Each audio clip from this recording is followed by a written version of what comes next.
Première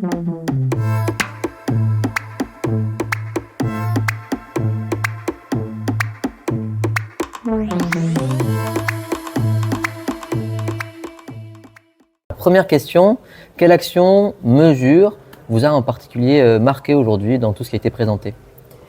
Alors, il y en aurait plusieurs, mais je pense que dans l'attractivité des métiers, dans le travail social, il y a à valoriser vraiment le sens, les valeurs que ces métiers portent. Rendre visibles les métiers, rendre visible leur intérêt, et puis aussi, et ça va avec, quand c'est reconnu, quand c'est valorisé, ça va avec une valorisation aussi financière, et il faut que ce soit des métiers qui soient mieux rémunérés pour tout simplement être plus attractifs également, puisque aujourd'hui on pêche sur ce côté-là. Et donc selon vous, le principal levier qu'il faudrait activer pour plus d'attractivité, ça serait le levier financier des salaires? Ça peut être un des aspects, c'est pas le seul. Je pense qu'il y a une méconnaissance des métiers et c'est notre rôle aussi de les rendre visibles, de les rendre mieux connus, de montrer que ces métiers ont beaucoup d'intérêt.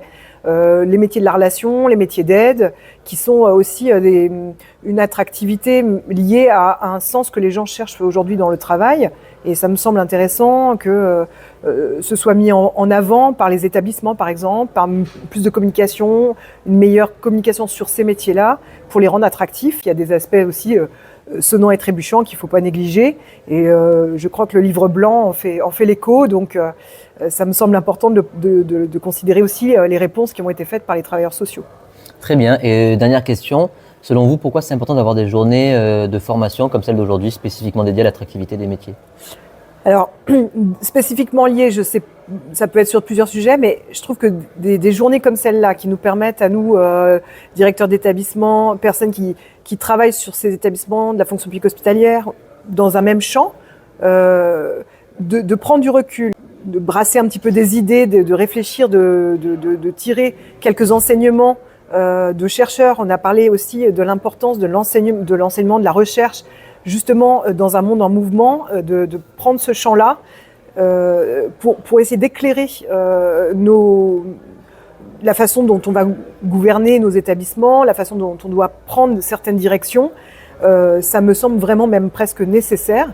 Et donc, moi, je trouve qu'on a vraiment besoin de ces moments de respiration en commun pour voilà, écouter ce que les chercheurs ont à nous dire, ce que les personnes de terrain qui ont des expériences peuvent éventuellement nous partager pour faire aller peut-être plus loin certaines organisations dans nos établissements ou certaines idées et de les faire advenir aussi en réalité dans nos organisations, dans nos projets d'établissement.